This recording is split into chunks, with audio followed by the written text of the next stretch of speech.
37 சங்கீதம். தாவீதின் சங்கீதம்.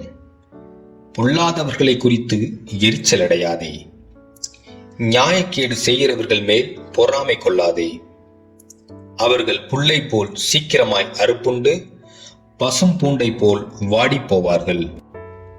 கர்த்தரை நம்பி நன்மை செய், தேசத்தில் குடியிருந்து சத்தியத்தை மேய்ந்துகொள். கர்த்தரிடத்தில் மனமகிழ்ச்சியாயிரு, அவர் உன் இருதயத்தின் வேண்டுதல்களை உனக்கு அருள் செய்வார். உன் வழியை கர்த்தருக்கு ஒப்புவித்து அவர் மேல் நம்பிக்கையாயிரு, அவரே காரியத்தை வாய்க்க பண்ணுவார்.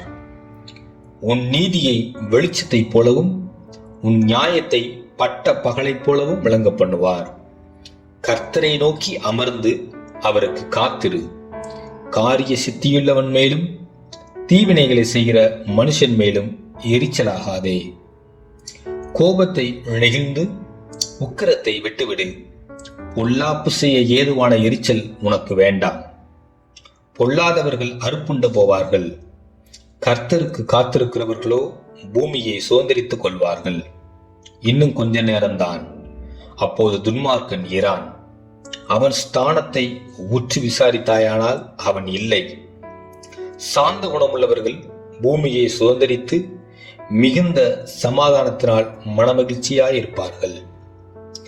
துன்மார்க்கன் நீதிமானுக்கு விரோதமாய் தீங்கு நினைத்து அவன் பேரில் பற்கடிக்கிறான். ஆண்டவர் அவனை பார்த்து நகைக்கிறார், அவனுடைய நாள் வருகிறதென்று காண்கிறார். சிறுமையும் எளிமையுமானவனை மடிவிக்கவும் செம்மை மார்க்கத்தாரை விழப்பண்ணவும் துன்மார்க்கர் பட்டயத்தை உருவி தங்கள் வில்லை நாணேற்றுகிறார்கள். ஆனாலும் அவர்கள் பட்டயம் அவர்களுடைய இருதயத்திற்குள் உருவிப்போம், அவர்கள் வில்லுகள் முறியும். அநேக துன்மார்க்கருக்குள்ள செல்வ திரட்சியை பார்க்கிலும் நீதிமானுக்குள்ள கொஞ்சமே நல்லது. துன்மார்க்கருடைய புயங்கள் முறியும், நீதிமான்களையோ கர்த்தர் தாங்குகிறார். உத்தமர்களின் நாட்களை கர்த்தர் அறிந்திருக்கிறார், அவர்கள் சுதந்திரம் என்றென்றைக்கும் இருக்கும். அவர்கள் ஆபத்து காலத்திலே வெட்கப்பட்டு போகாதிருந்து பஞ்ச காலத்திலே திருப்தி அடைவார்கள். துன்மார்க்கரோ அழிந்து போவார்கள். கர்த்தருடைய சத்துருக்கள் ஆட்டுக்குட்டிகளின் நினைத்தை போல் புகைந்து போவார்கள், அவர்கள் புகையாய் புகைந்து போவார்கள். துன்மார்க்கன் கடன் வாங்கி செலுத்தாமற் போகிறான், நீதிமானோ இறங்கி கொடுக்கிறான். அவரால் ஆசீர்வதிக்கப்பட்டவர்கள் பூமியை சுதந்திரித்துக் கொள்வார்கள், அவரால் சபிக்கப்பட்டவர்களோ அறுப்புண்டு போவார்கள். நல்ல மனுஷனுடைய நடைகள் கர்த்தரால் உறுதிப்படும், அவனுடைய வழியின் மேல் அவர் பிரியமாயிருக்கிறார். அவன் விழுந்தாலும் தள்ளுண்டு போவதில்லை, கர்த்தர் தமது கையினால் அவனை தாங்குகிறார். நான் இளைஞனாயிருந்தேன், முதிர் வயதும் உள்ளவனுமானேன். ஆனாலும் நீதிமான் கைவிடப்பட்டதையும் அவன் சந்ததி அப்பத்துக்கு இறந்து திரிகிறதையும் நான் காணவில்லை.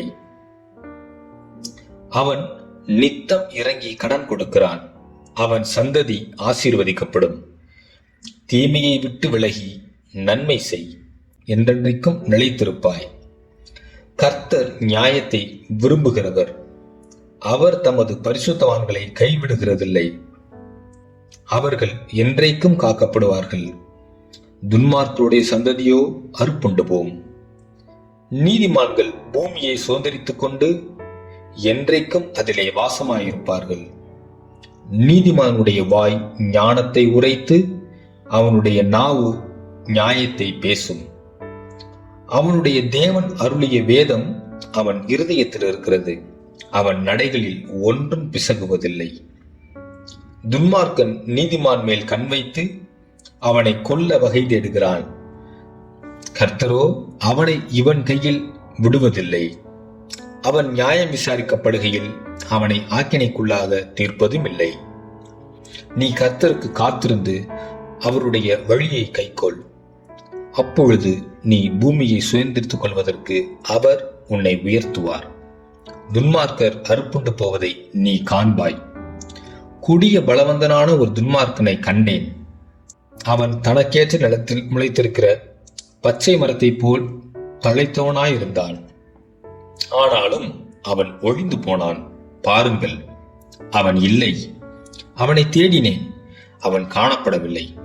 நீ உத்தமனை நோக்கி செம்மையானவனை பார்த்திரு. அந்த மனுஷனுடைய முடிவு சமாதானம். அக்கிரமக்காரர் ஏகமாய் அழிக்கப்படுவார்கள். அறுப்புண்டு போவதே துன்மார்க்கரின் முடிவு. நீதிமான்களுடைய இரட்சிப்பு கர்த்தரால் வரும். இக்கட்டு காலத்தில் அவரே அவர்கள் அடைக்கலம்.